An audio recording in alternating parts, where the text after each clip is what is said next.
그 허리케인 매튜가 상당한 피해를 남기고 이제 허리케인이 아니라 열대성 저기압으로 등급이 떨어졌습니다. 그동안에 수많은 사람들이 대피하고 또 많은 재산 피해를 걱정해서 대비를 하던 중에 15명이 지금까지 사망하고 지금도 한 200만 명의 가정에 전기가 끊겼다고 합니다. 그동안의 며칠 동안 그 어마어마한 규모의 허리케인이 온다는 것 때문에 많이들 긴장하고 또 걱정하고 또 거기에 대비하고 있었습니다만은 또 한편 그 남쪽 바다에서 오는 허리케인보다 더 큰 허리케인이 지금 미국 대륙을 휩쓸고 있습니다. 대통령 선거입니다. 그 대통령 선거에서 이 허리케인보다 더 심한 바람이 불고 또 허리케인보다 더 많은 그런 피해를 남기고 있는 것 같습니다. 대통령 선거가 이제 꼭 한 달이 남았습니다. 11월 8일 날 대통령 선거 및 다른 선거에 투표를 하게 될 텐데요. 이미 이 결심을 하신 분들도 있고 결정을 하신 분들도 있고 또 그 부재자 투표로 미리 이미 투표를 하신 분들도 많이 계실 겁니다. 아직도 결정을 하지 못하신 분들도 많이 계실 거예요. 그러면 이제 어떨 때는요, 그날 일 끝나고 오후에 투표소에 가면서 누구 찍지? 그러면서 가는 경우도 있습니다. 그래도 결정은 해야 합니다. 어딘가에는 찍어줘야 합니다. 그거를 찍기 전까지 많은 생각을 합니다. 아침 저녁으로도 막 바뀌기도 합니다.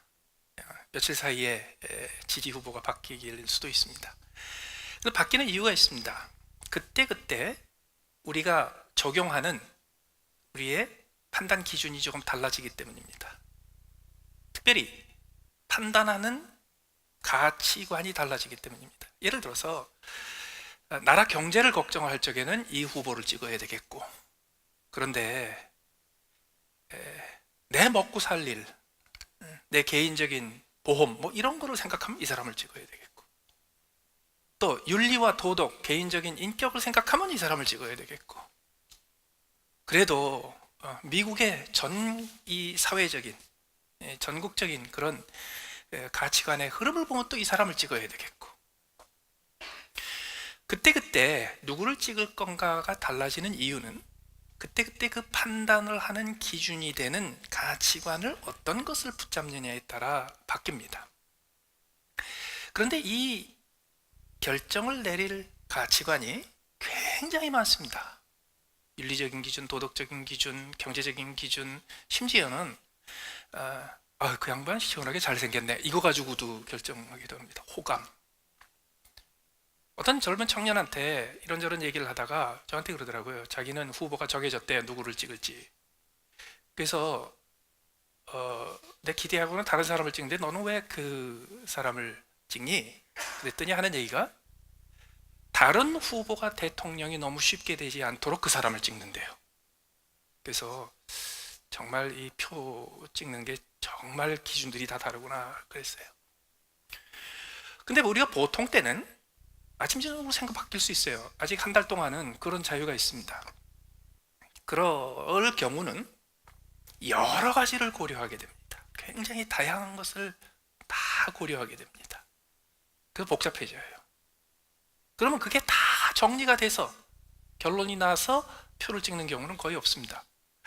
마지막에 그냥 생각이 왔다 갔다 하는 때가 아니고 실제로 내가 행동을 해야 될 때, 실제로 내가 액션을 만들어낼 때, 마지막 그 투표용지에 내가 어디에다가 체크를 하느냐를 연필을 가지고 결정을 할 때, 그때는 모든 것을 다 고려해서 총점을 내는 게 아니고 그때 내 인생에서 가장 중요한 것, 가장 중요해서 절대로 희생시키지 말아야 될 것, 그 어떤 마지막 한 가지 가치 기준을 가지고 결정을 합니다.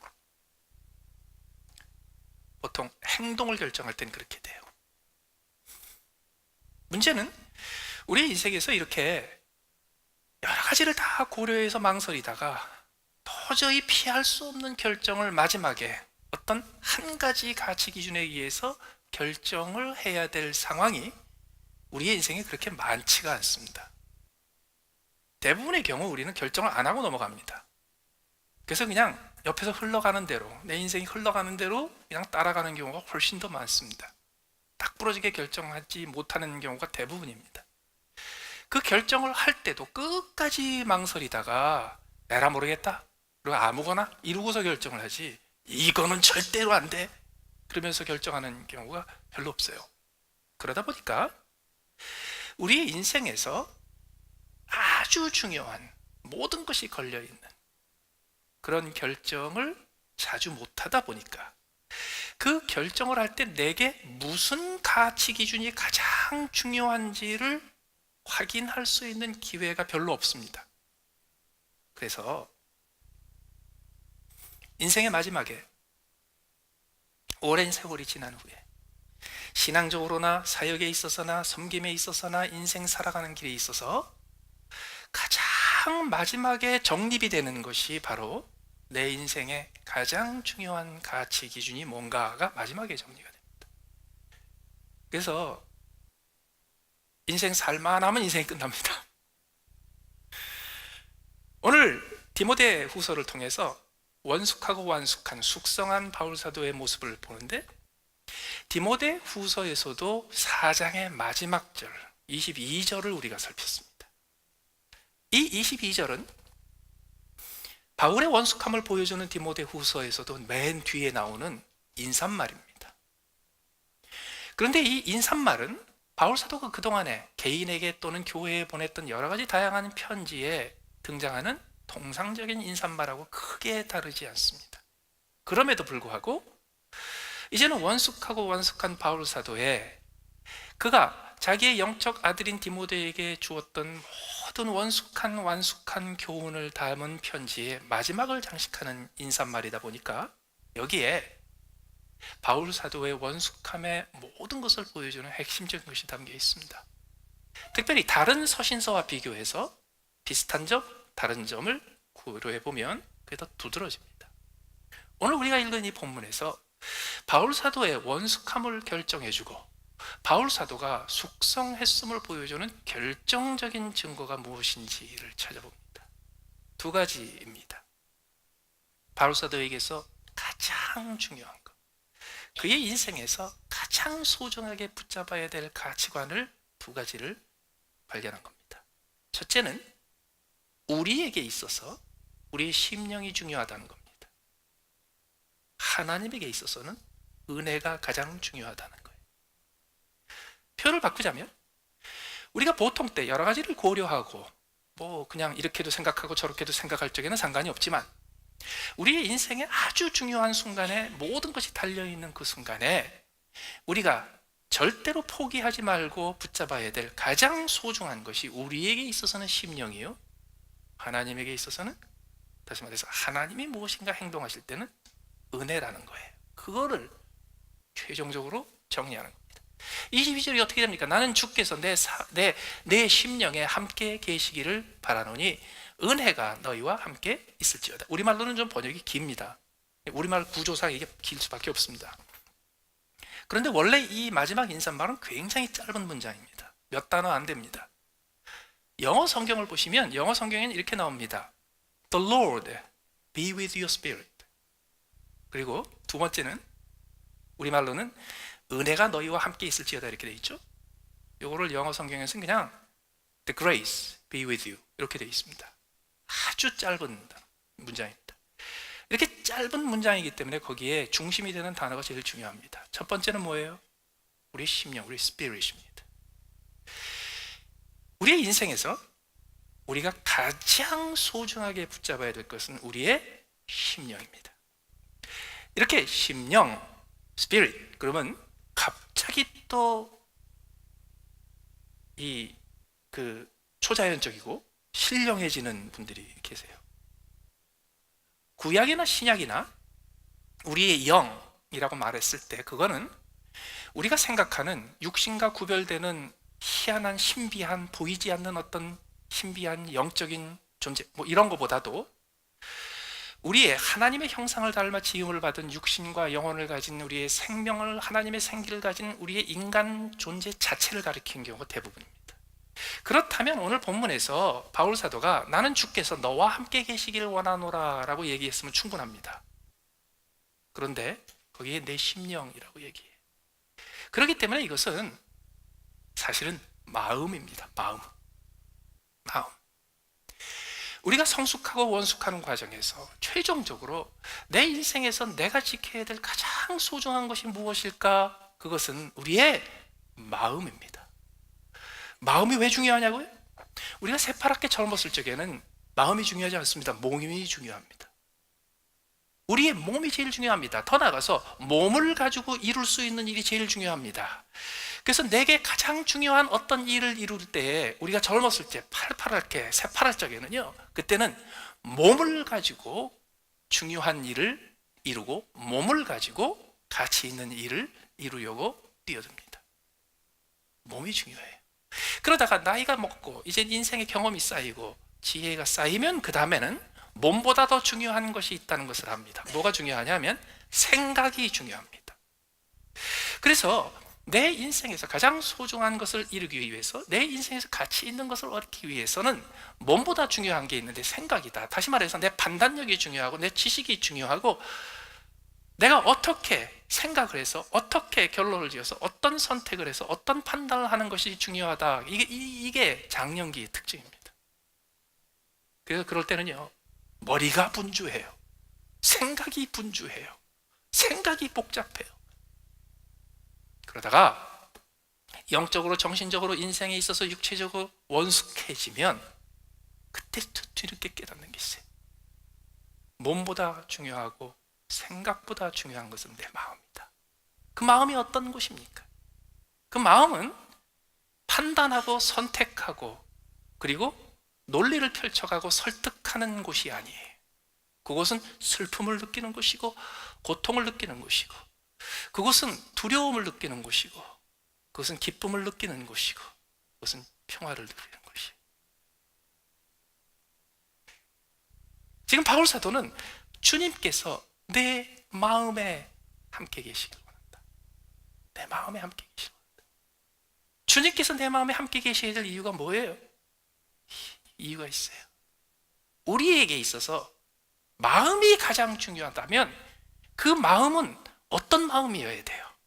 예를 들게요. 우리가 몸이 제일 중요하면 그러면 그 몸을 어떤 몸으로 지켜야 돼요? 건강하고 튼튼한 몸. 우리의 인생에서 생각이 가장 중요하다면 그 생각은 어떤 생각으로 꾸며줘야 돼요? 똑똑한 생각, 바른 생각, 정직한 생각, 지식이 많은 생각, 지혜가 많은 생각. 그렇죠. 그럼 공부도 많이 해야 되고 많이 배워야 되고요. 생각도 많이 해야 되고. 그러면 마음이 중요하면 그 마음은 어떤 마음으로 꾸며줘야 합니까? 평안한 마음입니다. 평안한 마음.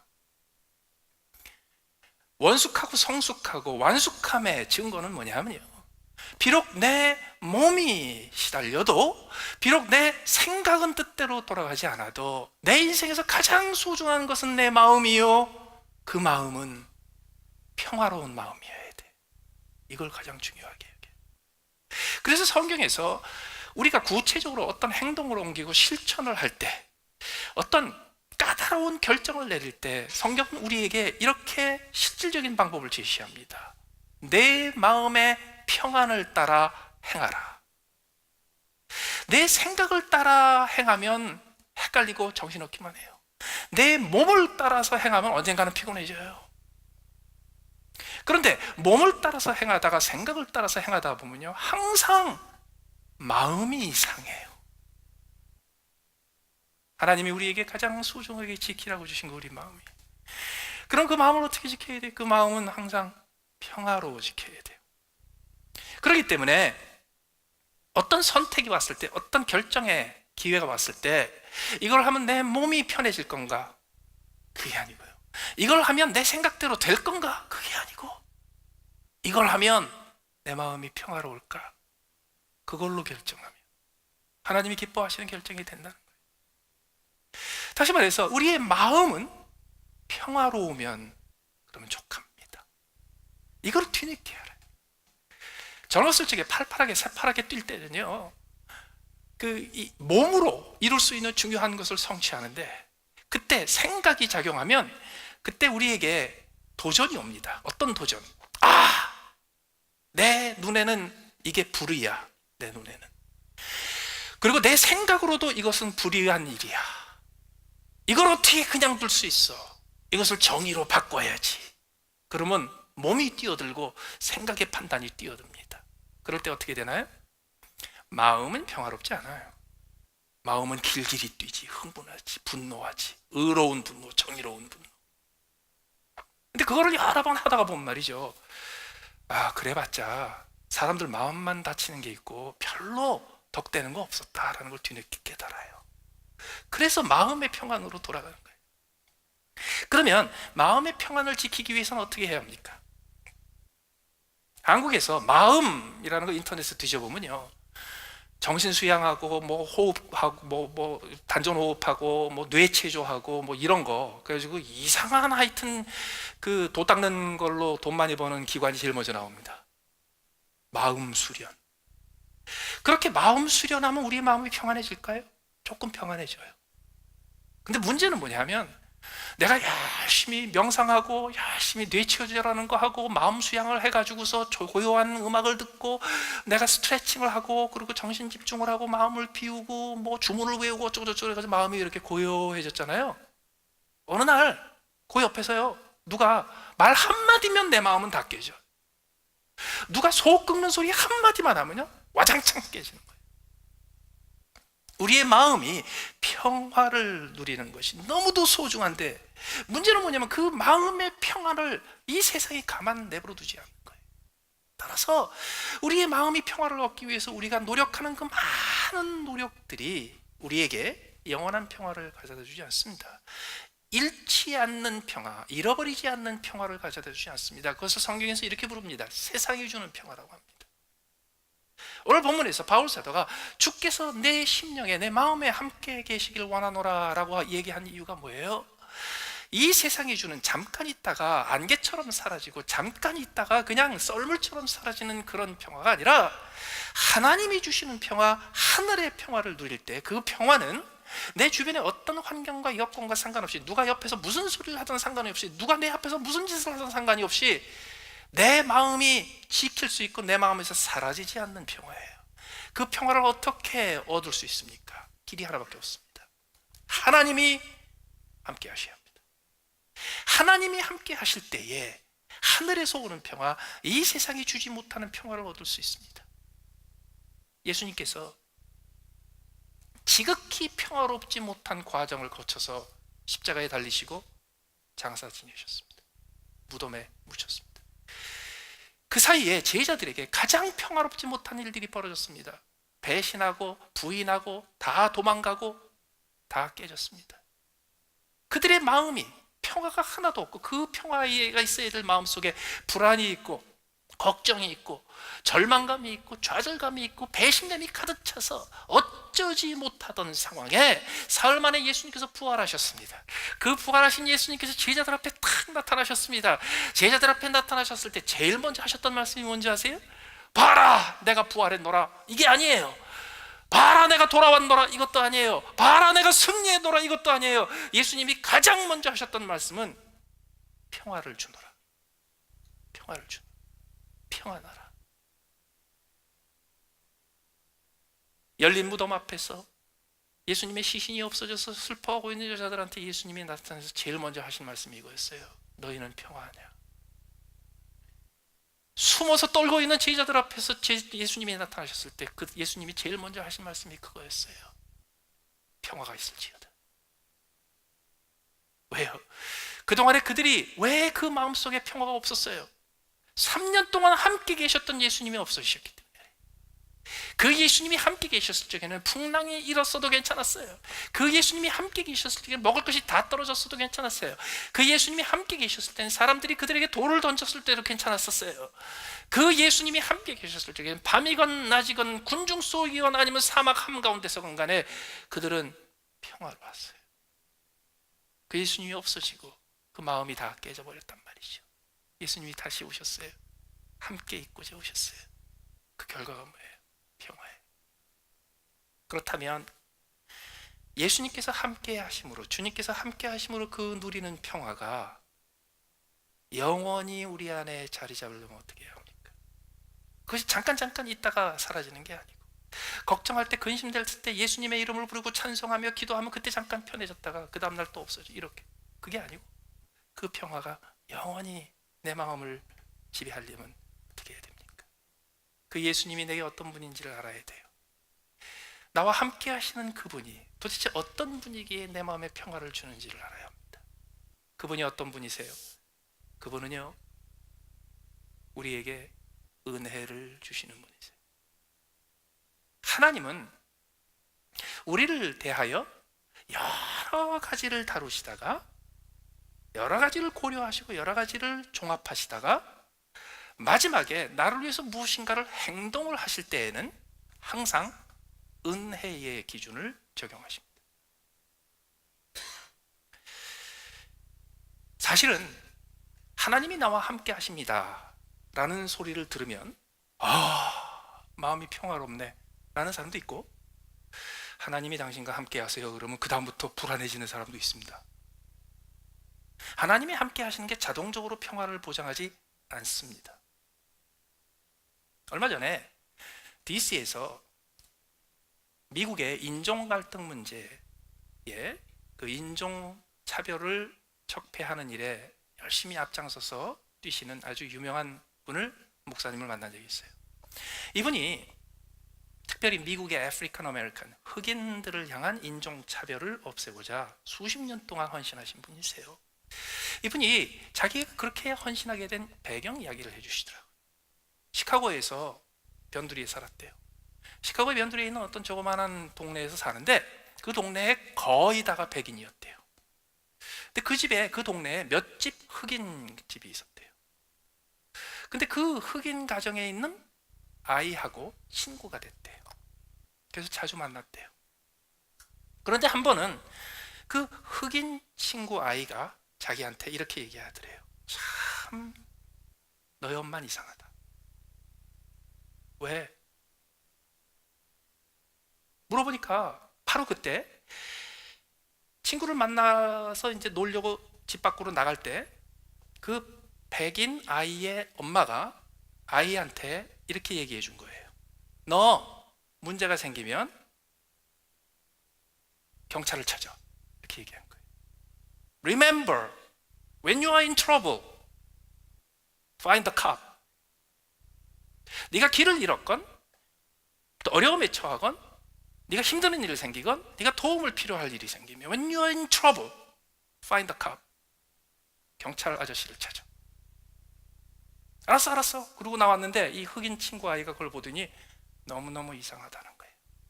그래서 왜 그게 이상한데? 그랬더니 자기는 집을 나설 때마다 엄마가 항상 자기한테 당부하는 게 있대요. When you're in trouble, run away from the cop. 네가 길을 잃으면 절대로 경찰을 찾지 마. 네가 어려운 일이 있으면 경찰을 보면 빨리 도망가. 네 주변에 이상한 일이 벌어지면 너는 경찰에서 빨리 도망쳐. 집을 나갈 때마다 그 아이가 어떻게 될까 봐 걱정하는 엄마가 아이한테 너 when you're in trouble, run away from the car. 그때 이 어린 백인 소년에게 새로운 세상이 열렸어요. 이런 세상이 있구나. 내가 몰랐던 세상이 있구나. 왜 그럴까요? 여러분, 미국 경찰은 연방경찰, 국립경찰이 아닙니다. 항상 동네 경찰이지. 그 동네 경찰이기 때문에 항상 동네 이웃들입니다. 그래서 미국의 경찰은 항상 동네 사람 편입니다. 그래서 왜 백인 아이가 문제가 생기면 경찰을 찾을 때 경찰이 항상 나를 도와줄 거라고 믿냐 하면 경찰이 그 아이하고 같은 편이기 때문입니다. 왜 흑인 아이가 문제가 생기면 멀리서 경찰이 오는 걸 뭐 빨리 도망가야 되냐 하면 그 경찰이 우리 편이 아닙니다. The cop is not on our side. 이것은 그 아이가 실제로 거기서 잘못을 저질렀는지 범죄를 저질렀는지 수상한 짓을 하고 있는지 아니면 그 백인 아이가 거기서 진짜 길을 잃은 건지 아니면 이상한 짓을 하고 있는지 그거하고 아무런 상관이 없어요. 오면 우리 편이냐 아니냐에 따라서 도망가야 되느냐 글로 그 사람한테 찾아가야 되느냐가 결정이 되는 거예요. 하나님이 우리 곁에 오십니다. 그때 하나님은 우리 편입니다. 왜? 하나님은 그때 내가 의롭고 불의하고 선하고 악하고 이 모든 것을 다 가릴 수 있는 분이지만은요, 그 모든 것을 다 따져보신 후에도 무조건 나한테 잘해줍니다. 왜? 내 편이니까. 백인 경찰이 백인 아이 편만 들고 흑인 아이 편을 안 들면 그거는 불의한 일이고 불법이고 나쁜 일이죠. 그런데 하나님은 사람을 가리지 않고 하나님 앞에 찾아와 하나님 나 도와주세요, 나는 하나님밖에 의지할 데가 없어요 라고 찾아오는 사람은 무조건 다 편들어 주십니다. 어떻게 그럴 수 있냐고요? 어떻게 그게 가능하냐고요?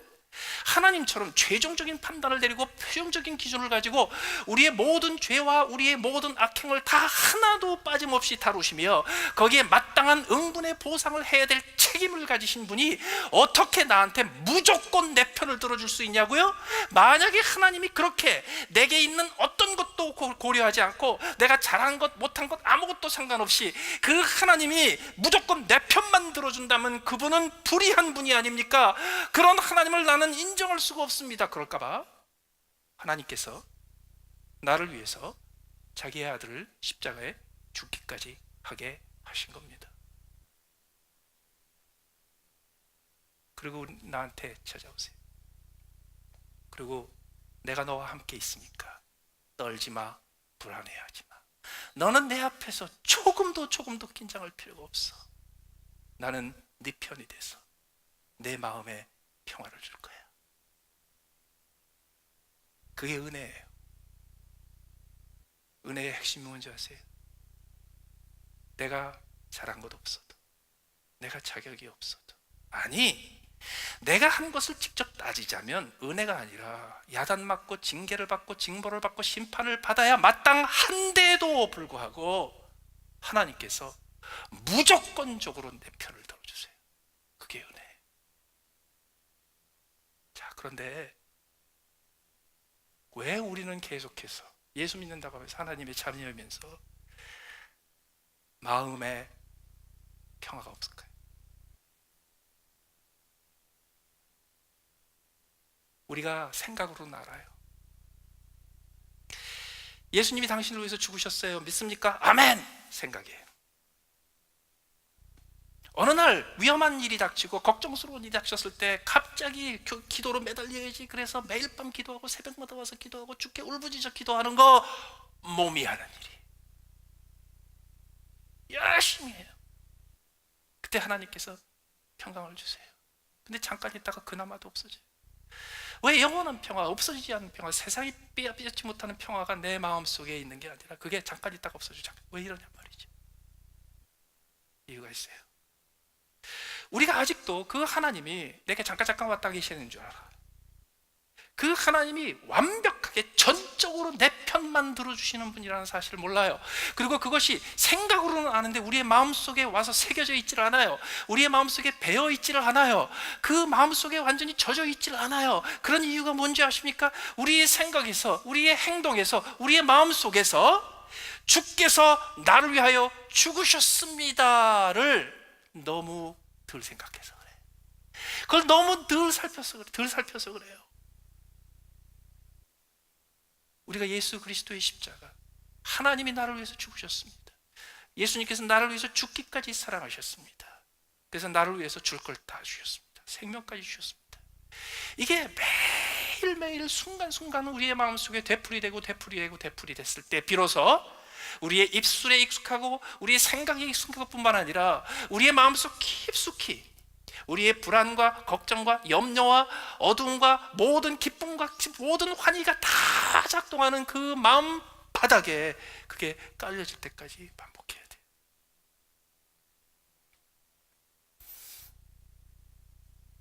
두 번째로, 그게 우리한테 마음속에 새겨지지 않는 이유가 있어요. 우리가 생각은 하는데 그게 마음에 새겨지지 않는 이유는 우리가 그것을 해보지를 않아서 그래요. 생각은 한번 이해하면 새겨집니다. 마음은 수없이 반복해서 내 반복한 행동으로 새겨져야 합니다. 그렇다면 예수님께서 나와 함께 하시기 때문에 하나님께서는 나에게 은혜를 베푸사 영원히 내 안에 평안을 주신다라는 것을 내 마음이 완전히 소유하고 그리고 영원히 없어지지 않을 평화를 계속 누릴 수 있는 길을 얻으려면 이렇게 해야 합니다. 나는 은혜 받은 사람이라는 것을 행동으로 자꾸 실천을 해보여야 합니다. 어떻게 실천합니까? 은혜가 뭐예요? 내가 아무런 받을 자격이 없는데 하나님께서 내게 주셨어요. 그런데 주셨는데 어느 정도로 주셨는가? 원래 내가 받을 돈이 1,000불인데 1,100불을 받았으면 100불 더 받은 거죠. 조금 더 받은 거죠. 그런데 받을 돈이 1,000불이 아니고 줄 돈이 1,000불인데 100불을 받았으면요, 이거는 너무너무 받은 거예요. 넘치게 많이 받은 거예요. 은혜는 뭐냐면 하나님이 내게 주신 것이 꼭 필요한 것보다 조금 덤으로 붙이신 것이 아니라 기대하지 않았고 생각하지 않았고 전혀 받을 수도 없는 것을 하나님께서 주시되 넘치게 주셨다는 것을 인식하는 거예요. 그렇다면 내가 항상 넘치게 받았던 것을 인식하게 되면 그 다음부터 어떻게 되냐면요, 세상을 볼 때 온 세상의 모든 사람들이 나보다 덜 받은 사람이에요. 왜? 그 사람보다 내가 훨씬 더 많은 받은 사람이에요. 그래서 은혜 받은 사람답게 행동하는 것은 하나님이 내게 은혜를 주시는 것처럼 나도 은혜를 베풉니다. 근데 그 은혜를 베푸는 게 어떤 식으로 베풀어요? 내게 넘치기 때문에, 내게 족하기 때문에, 내게 남음이 있기 때문에 자연스럽게 하는 거예요. 따라서 그것을 우리가 행동으로 옮겨서 구체적으로 반복하지 않으면 그것이 우리의 마음속에 익숙해져서 마음에 새겨지지 않아요. 그럼 이제부터 어떻게 됩니까? 열심히 반복하십시오. 매일 한 가지씩 체크하시고 일주일에 한 번씩 체크하십시오. 그래서 이렇게 하세요. 내가 줘야 될 것 준 사람 말고, 내가 마땅히 해야 될 일을 해준 사람 말고, 내가 그럴 필요도 없고 내가 줄 필요도 없고 내가 아무런 빚진 것도 없고 내가 아무런 부담도 가지지 말아야 될 사람을 위해서 내가 뭔가를 준 게 있나 점검하세요. 제일 좋은 거는요, 돈 써서 주는 거예요. 1불이건 100불이건 10불이건 상관이 없어요. 돈을 써서 나 아무런 상관없고 내가 빚진 것도 없고 내가 줘야 될 의무도 없고 내가 부담도 없는 사람한테 뭔가를 주는 거예요. 그거를 할 때마다 뭐가 내 마음에 새겨져요? 생각 속이 아니라 내 마음에, 맞아, 나는 은혜 받은 사람이에요. 내가 그걸 반복해야 돼. 그런데 제일 좋은 건 돈으로 하는 거예요. 왜? 돈이 우리의 마음을 제일 흔들어요. 그래서 돈을 쓰는 것이 우리의 마음을 훈련하는 데 제일 좋은 방법이에요. 하여튼 돈을 쓸데없이 써야, 은혜 베푸는 게 돈을 쓸데없이 쓰는 거거든요. 그게 핵심이거든요. 돈을 쓸데없이 쓰는 것에 익숙해져야 손이 안 떨리고 마음이 안 떨려요. 그게 우리의 마음을 훈련하는 데 제일 좋은 방법이에요. 어떻게 써요? 25센트라도 쓰세요. 할 수 있는 거예요. 그런데 돈 가지고 하는 것만 가지고 충분하지 않습니다. 우리의 말로도, 우리 평상시의 행실로도 해야 됩니다. 아주 작은 행실로. 제가 미국에 보니까 이제 꼭 34년 살았더라고요. 34년을 사는 동안에 미국 사람들하고 많이 어울리도 하고, 미국 사람도 사업도 하고, 미국 사람도 일도 해보고, 선교도 해보고, 뭐 교회 목회 뭐 여러 가지 참 많은 일을 해서 미국 사람들하고 많이 가까워졌다고 생각을 했는데 아직도 잘 안 되는 게 있습니다. 지극히 한국적인 남자로서 34년을 살았는데 미국에 있는 서구 문화를 가진 사람들을 흉내를 못 내는 게 하나 있어요. 그게 뭐냐면, 길 가다가 저쪽에서 오는 낯선 사람을 만났을 때 밝은 얼굴로 굿모닝 하는 걸 못해요. 욕을 못해요. 그런데 이 기독교 문화의 뿌리를 가진 서구 문명에서 자란 사람들은 그걸 잘해요. 그냥 건물에서 복도에서 이렇게 지나가는데요, 저쪽에서 어떤 여자가 이렇게 오는데요, 눈이 딱 마주치는 순간 나한테 평생을 같이 알고 지냈던 사람처럼 밝게 웃으면서 굿모닝 how are you 그러는데요, 이 여자가 내게 마음이 있나? 이런 생각이 들 정도로 그렇게 반갑게 해요. How are you? 물어봐요. 근데 우리가 그게 안 되는 거예요. 해야지 그러는데 이게 잘 안 돼요. 그래서 그게 시민의식이 높아지는 거고, 그게 공공에 그 기여를 하는 거고, 그게 타인에게 잘해주는 거고, 이런 거창한 얘기하는 거 다 필요 없어요. 가장 근본적인 게 뭔지 아세요? 기독교 정신에 근거한 서구 사회는 은혜의 기초가 있습니다. 그래서 은혜의 기초가 있다는 건 뭐냐면, 나는 족하게 받은 사람이다. I have enough. 이게 있어요. 그래서 내가 만나는 모든 사람들은 내가 뭔가를 줘야 될 사람이에요. 내가 뭔가를 해줘야 될 사람이고, 내가 뭔가를 베풀어 줄 사람이고, 내가 뭔가를 페이버를 해줘야 될 사람이고, 내가 뭔가를 그랜트 해줘야 될 사람이에요. 그런 차원에서 낯선 사람이 딱 오면요, 제일 먼저 내가 이 사람한테 뭔가를 좋은 일을 해줘야지 그래가지고 나이스하게 하는 거예요.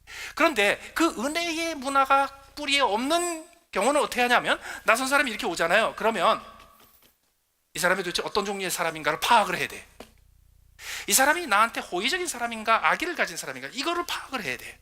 이 사람이 어떤 사람인가, 이걸 먼저 파악해. 그래서 이 사람이 나한테 공격을 할 사람인가 아니면 나에게 이익을 끼칠 사람인가, 이거를 파악을 해야 돼요. 그래서 그걸 파악하기 전까지는요, 얼굴이 딱 굳어 있어. 다시 말해서 상대방이 어떻게 하느냐에 따라서 내가 그에게 하는 것이 달라진다는 뜻이에요. 이게 은혜의 기반을 두면 어떻게 되는지 아세요? 저쪽에서는 누가 오든지 상관없이 나는 그 사람한테 선을 해야 되고, 그 사람을 기분 좋게 해야 되고, 나는 그 사람의 인생에 그날 뭔가를 해줄 수 있는 사람이라는 것을 깨닫는 거예요. 인사 하나 하는 것까지도요, 주께서 나를 위하여 십자가에 죽으셨기에 하나님께서 나에게 한없는 은혜를 베푸셨고, 나는 그 은혜를 베푸는 삶을 살아야 된다로 결정이 돼요. 두 번째로, 더 나아가서 이것은요, 우리의 실천에서만 머무르면 안 됩니다. 우리의 마음에 새겨지고 우리의 몸에 새겨지지 않아서 우리의 이렇게 생각에 머물러 있어가지고 될 때가 있고 안 될 때가 있기도 해요. 제가 34년 됐는데 그게 몸에 잘 안 배요? 마음에 잘 안 배요? 그럼에도 불구하고 끊임없이 의식을 가지고 해야 될 일이 있어요. 그게 뭐냐면 우리의 자녀들 때문입니다. 우리의 다음 세대 때문입니다. 우리의 영적 자녀들 때문에. 여기 바울 사도가 그렇게 얘기하죠. 나는 주께서 내 심령에 함께하기를 바라노니. 그게 바울 사도의 소원. 자기에게 함께 있는 건 당연히 하죠. 그 하나님이 나에게 평안. 그런데 바울 사도의 또 다른 소원이 뭐냐면, 하나님이 나와 함께 하셔서, 주님이 나와 함께 하셔서 나에게 영원한 평화를 주신 것처럼 그 주님이 너에게도 평화를 주시기를 원해. 그에게도 은혜의 원칙을 가르쳐 주길 원하는 거예요. 그래서 우리의 다음 세대, 영적인 2세, 우리의 육신적인 2세, 우리의 다음 세대를 위해서도 우리가 실천해서 보여줄 것이 있어요. 우리가 은혜 받은 사람이기 때문에 우리는 삶을 살 때 우리의 삶에서 항상 은혜를 베풀면서 삽니다라는 걸 자녀들에게, 다음 세대에 보여줘야 돼요. 다음 세대는 우리가 말한 대로 살지 않습니다. 우리가 보여준 대로 살지. 그래서 매일 안 보여줘도요, 가끔이라도 보여줘야 돼요. 미국의 허리케인 때문에 난리 쳤을 때 한국에서도 태풍이 닥쳐가지고서 난리가 났어요. 뭐 부산에 하여튼 뭐 기록적인 파도가 넘어오고 제주도 엉망되고 막. 그런데 한국의 뉴스에, 모든 뉴스에 톱으로 뜬 기사가 있습니다. 태풍이 와서 온갖 쓰레기를 부산 해수욕장에 다 버려놓고, 그리고 태풍이 잦아졌는데 아직도 바람은 거칠고, 아직도 하늘은 까맣고, 아직도 빗발은 여기 드문드문 내리고 있는데, 부산에 사는 어떤 여자분이 급히 볼 일이 있어서 자기 집에서 나와서, 자기 집 바로 앞에 해수욕장이 있었는데 그 길을 따라서 쭉 볼일을 보러 가는데, 그 바닷가에 쓰레기 더미 온갖 엉망이 된 해수욕장에 먼 발치에 3명이 있더래요. 가만 보니까 외국인이야, 백인이야. 외국인 어떤 여자가 딸처럼 보이는 2아이들, 초등학교, 중학교 정도 되는 2 여자 아이들을 데리고 셋이서 고무장갑을 끼고 열심히 쓰레기를 걷어서 치우고 있더래. 야, 참 대단한 사람들이다. 자기 바빠가지고 일 보러 갔어요. 1시간, 2시간 있다가 일 보고 다시 집에 돌아오는데 보니까 아직도 치우고 있는 거예요. 마음에 감동이 돼서 차를 세우고 내려가서 도와줬어요. 그 모습을 보고 그 동네에 사는 사람들이 여기저기 나와서 해수욕장 치우는 거를 도와줬어요. 그걸 사진에 찍어서 올렸는데 그게 주요 미디어에 보도가 돼가지고 뉴스에 나오고, 거기에 한결같이 이렇게 얘기합니다. 역시 선진 시민 의식은 우리가 배워야 된다. 저는 그거 이렇게 보면서 말이죠, 선진 시민 의식, 자꾸 그렇게 거창하게 하니까 거창한 걸 못하지. 제가 아는 전형적인 서구 문화의 엄마들은 이렇게 생각합니다. 어쩌면 아이들 2 데리고 오래간만에 시간 내가지고 부산 영화제도 있고 그러니까 거기 관광 갔는지 몰라요. 갔는데 하필이면 태풍이 왔어요. 그래서 애들이 얼마나 실망했을까요? 호텔에 틀어박혀 있다가요, 안 되겠다. 그래서 애들 불러서, 야, let's have a fun. 우특해. 저기 내려가서 해수욕장 치자. 그게 무슨 펀이야? 여러분요, 한 사람만 즐겁게 하면 다 즐겁습니다. 그거 아세요? 그때 그 엄마가 어떻게 생각했을까요? 아침에 일어나서 우리 애들 호텔방에 갇혀가지고 꼼짝도 못하고 이러는데 어떡하지? 아이들 걱정했을 거예요. 내가 이 아이들을 위해서 무엇을 해주면 좋을까? 맛있는 걸 만들어줄까? 맛있는 걸 사줄까? 쇼핑센터 가서 물건을 사줄까? 아니야! 내가 이 아이들을 위해서 꼭 줘야 될 것이 있어. 그게 뭔지 아세요? 은혜로 사는 법입니다. 은혜로 사는 법. 그게 왜 그렇게 거창하게 은혜로 사는 법이냐고요? 거기서 틀림없이 아이들한테 이렇게 얘기했을 거예요. 야, 우리 고무장갑 빌려가지고 저기 내려가서 저거 청소 좀 하자. 왜 우리가 그거 해야 돼? 첫째, 굉장히 재밌어. 해봐. 둘째, 너 며칠 전에 우리가 얼마나 저기서 재밌게 놀았니? 그때 저 해수욕장이 얼마나 멋있고 아름다웠었니? 너 생각나? 네가 거기서 얼마나 고마운 감사한 시간을 보냈니? 너에게 그렇게 즐거운 시간을 준 해수욕장이 지금 저렇게 아파하고 있어. 네가 갚아야 되잖아. 그거 미국 부모들은요, 의뢰하는 대화입니다. 거창하게 생각하지 마세요. 우리 자녀들에게 해줄 수 있는 가장 큰 선물은 뭐냐면, 하나님이 내게 넘치도록 주셨다. 하나님이 내게 넘치도록 주셨기 때문에 나는 부족한 것 없다. 그래서 이제 나도 조그만한 거지만 나도 누군가에게 넘치도록 주기 위해서 즐겁게 나가서 일하면 된다. 그거예요. 끝으로 이것이 민족을 바꾸고 나라를 바꾸고 국가의 운명을 결정합니다. 한 달 후면 여러분 대통령 선거 투표하셔야 합니다. 투표하실 때 여러분 나름대로 다양한 기준으로 선택하실 거예요. 제가 한 가지만 부탁을 드릴게요. 우리 한인 크리스천들은 우리가 생각하지 못하고 우리가 미처 헤아리지 못한 많은 은혜를 누린 민족입니다. 그걸 기억하세요.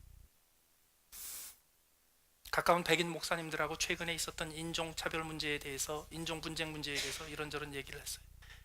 여러분, 그럴 때마다 대부분의 백인들은 이렇게 얘기합니다. 걔네들이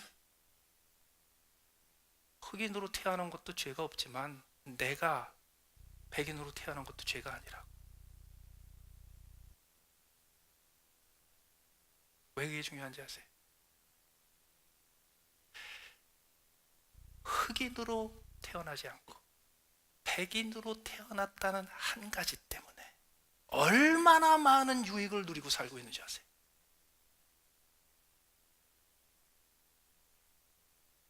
그런데 내가 백인으로 태어난 거, 그거 내가 선택한 것도 아니고 내가 결정한 것도 아니고 내가 만든 것도 아니고 내 노력으로 된 거 아니에요. 내가 백인으로 태어났다는 그 이유 때문에 내가 노력하지 않은 수많은 유익을 얻는 자체를 몰라. 그리고 아니 쟤네들은 왜 저래? 우리는 잘못한 게 하나도 없는데 왜 저들의 불행에 내 책임이 있어야 돼? 이런 소리 하면 절대로 해결 안 됩니다. 미국의 곳곳에 인종 문제 때문에 갈등이 많았습니다. 그동안에 지난 몇 달 동안에 그렇게 미국이 시끄러웠을 때 솔직히 우리 한인들은요 전혀 무관심했습니다. 왜? 우리 일이 아니었기 때문에. 왜 우리 일이 아니었는지 아세요? 우리가 인종차별 안 받았기 때문입니다. 왜 우리가 인종차별 안 받았는지 아세요? 이유가 있습니다. 지난 300년 동안에 미국에 왔던 모든 대규모로 이민 왔던 민족들 중에 최초로 체계적이고 조직적이고 제도적인 인종차별을 받지 않았던 최초의 집단이 한국 사람입니다. 어떻게 그게 가능했는가? 200년 동안 제도적으로 법적으로 사회적으로 편견에 사로잡혀서 말로 형언할 수 없는 인간 이하의 대우를 받고 있었던 미국의 아프리칸 아메리칸들이 드디어 정치적인 힘을 얻고 자기의 커뮤니티의 힘을 모아가지고서 60년대에 거대한 민권운동을 벌였습니다. 마틴 루터 킹 목사님을 앞세워서 나라를 뒤흔드는 거대한 민권운동이 벌어졌습니다. 그분이 암살당하고요, 케네디 대통령도 암살당하고, 그 후에 부통령으로 대통령된 존슨 대통령이 사인을 해가지고서 미국 역사에 처음으로 제대로 된 민권 법안이 통과가 됐습니다. 그 민권 법안은 동시에 이민 문호를 유럽이 아니라 아시아로 확 여는 법도 같이 통과가 됐어요. 그때 아시아의 이민 문호가 열렸을 때 미국으로 이민 가겠다고 보따리 쌌던 유일한 대규모 이민을 왔던 민족이 한국 민족입니다. 일본 사람도 아니고 중국 사람도 아니고 태국 사람도 아니고요, 월남 사람도 아니고, 그때 그 타이밍에 맞춰서 가장 무대 위로 왔던 민족이 한국 민족입니다. 그래서 우리가 여기 도달했을 적에는요, 수많은 흑인들의 피 흘리는 희생을 통해서 미국의 제도가 바뀌고 법의 기초가 바뀌고 헌법의 해석이 바뀌었던 민권 법안이 통과된 이후에 처음으로 온 사람들입니다. 그래서 우리는요, 제도적인 법적인 차별을 안 받았던 첫 번째 민족입니다. 그런데 우리는 그것 자체를 인식을 하지 못해요. 그리고 우리가 미국에서 이렇게 잘 살게 된 거는 강력한 생존력을 가지고 있는 한국인의 특성과 어디 가서든지 그냥 지고 못 사는 그런 한국 사람들의 경쟁력과, 그 다음에 평균이 IQ가 2, 3포인트 높은 똑똑한 한국 사람들의 능력담이라고 생각해. 아니에요. 60년대에 미국에 유학을 왔던 어떤 분이 저한테 그런 얘기를 하시더라고요. 엘라베마에 가장 인종차별이 심했던 학교에 딱 도착을 했는데요, 첫날 밖에 나가서 밥을 먹으려고 보니까 식당이 하는데 식당에 딱 가보니까 white only, colored라고 써있더래요. 블랙이라고 안 써요. colored라고 쓰지. 그래서 이쪽은 백인이 들어가는 곳이고 이쪽은 colored가 들어가는 자리인데 그 앞에 서가지고 한참 고민했대요. 어디 가서 앉아야 될지. 근데 나는 colored, 우리 컬러잖아요. 그래서 나는 컬러니까 그래서 컬러드에 가서 앉았어요. 그래서 거기 가서 아침을 먹고 있는데 분명히 누가 신고를 해가지고 동네 보안관이 쫓아온 거예요. 근데 불러내더래. 그랬더니 저쪽으로 옮기라고. 그래서 그 사람한테 그랬대요. Sir, I'm colored. 그랬더니 그 백인 보안관이, 셰리프가 No, your skin is fair. 네 피부는 깨끗해. 그 이야기를 듣고 이분이 평생 가는 결심을 했습니다. 내가 미국 흑인들을 위해서 살겠다. 여러분, 왜 우리가 인종차별 받지 않았는지 아세요? Because our skin is fair.